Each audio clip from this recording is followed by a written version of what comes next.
and welcome. I hope this video finds you happy, healthy, and safe. If you're new here, my name is Rhonda with Rhonda's Craft Frenzy. I appreciate you spending your time here with me today, so I thank you for that. Today I'll show you how I put together these two farmhouse home decor pieces. So let's get right to it. I'll beat you to the craft table. I started out with 5-gallon paint sticks and 2 1-gallon size. I marked them, and using my miter saw, I cut the large one to 17 inches and the small ones to 8 inches. After that was done, I did have to sand them a little bit, but really just the parts that I cut.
Once that was done, I stained all my pieces, and if you didn't guess, yes, I used my favorite antique wax by Art Minds.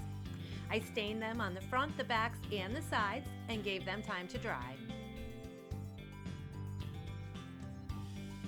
I grabbed this little sign from the Dollar Tree. They have all kinds of them, different holidays. It doesn't really matter whichever one during that season that you decide to do this craft would work fine. I wouldn't put anything too heavy on it, but it's definitely working out for what I had in mind. I originally was going to make sconces, and then I thought, I like to change things out too much, so I decided to make this one with a little shelf on it. So anyways, I scraped all the glitter off of that, and I sanded it down. Once that was done, I painted it with chalk paint by Waverly in the color Mineral. I did end up having to use 2 coats because that green color kept coming through. But once that was dry, I went over it with antique wax to age it, and also so that it would match the back of the shelf. And then I started my assembly. I staggered the pieces one up, one down, with a little space in between them. I used hot glue and wood glue to put the smaller pieces on top in place. I put them about 1 inch from the top and the bottom. And this glue was just to hold them together while I flipped it over, because I did add staples on the back for a stronger hold.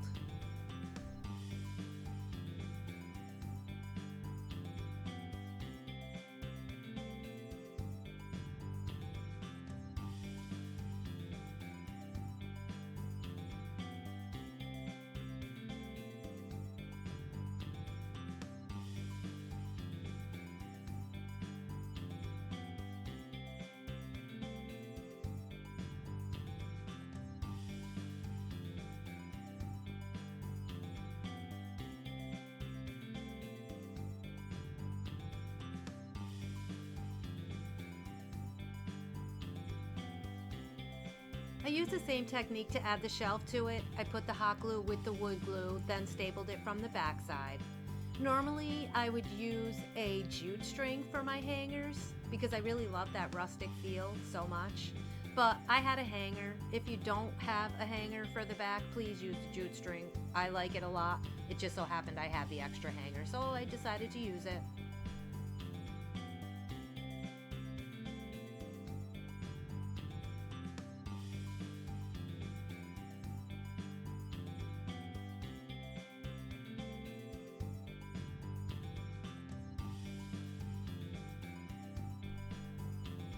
Next, I needed some vases, and I had these cute vases here, or jars. I'm not really sure what they are, but I like the shape of it. I put a row of painter's tape around it. Then I added 2 rows of the washi tape.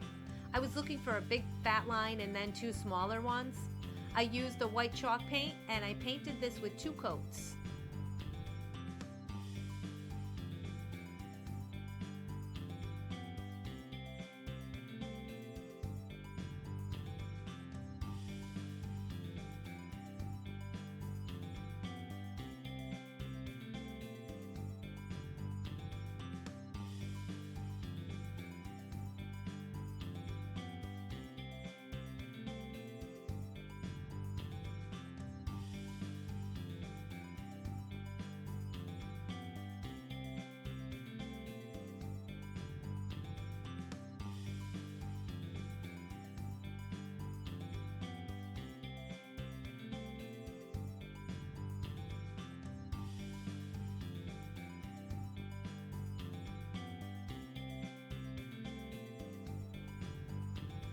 I let that dry and pulled off the tape, and of course I had to clean it up a little bit because the paint bled.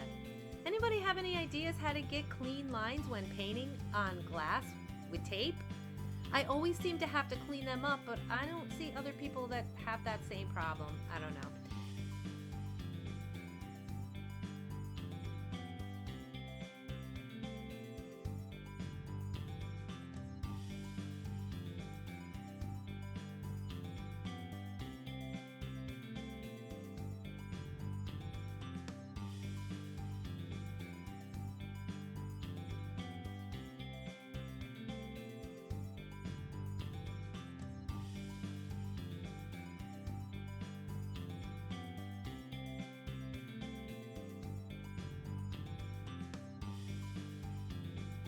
I used 6,000 to glue those pieces together. I let that dry, and then I added baker's twine and I wrapped it around the top of the glass where the little groove was, and I added a cute little bow in front of that.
I had these really pretty changing color lights that came from the Dollar Tree. They came with these pretty gems in them.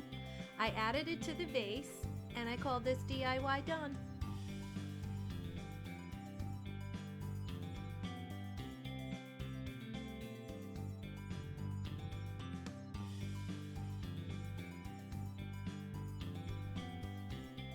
My second DIY was super easy, functional, and so versatile.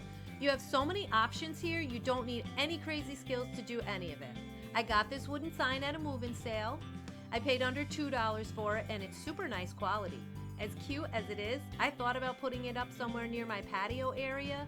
It's rustic, it's heavy, it's everything I love for my home decor, but I decided I was going to make a tray for my coffee table to hold all those dreadful remotes. I painted it with 2 coats of white chalk paint first.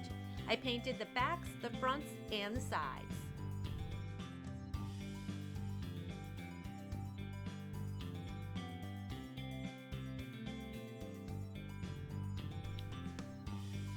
Once that was dry, I took a pic from a calendar that I got from the Dollar Tree with a page that I liked. My plan was to Mod Podge it into the tray as it was, but I could see the black ink on the back of my page, and I knew once the Mod Podge hit it, it was going to make it even more apparent because the tray was white and the page was white and the writing on the back was black. So in order to mask it, I just used a piece of black gift wrap tissue paper. I put that down underneath my calendar page. I don't know where that footage went. I Mod Podged that into place. I put my calendar page on top of that black one, and then I added a top layer of Mod Podge. I wanted some handles for my tray, and I had these knobs that would work, so I painted them with the same white color. Now this is going to be more for looks because the tray is too heavy. You're not going to be able to pick it up by those handles. But if you drilled holes through the bottom of the wood, added long enough screws, and then screwed the knobs on top of there, you could. I honestly did want to do it that way, but unfortunately I didn't have any screws that were long enough, so I used the glue.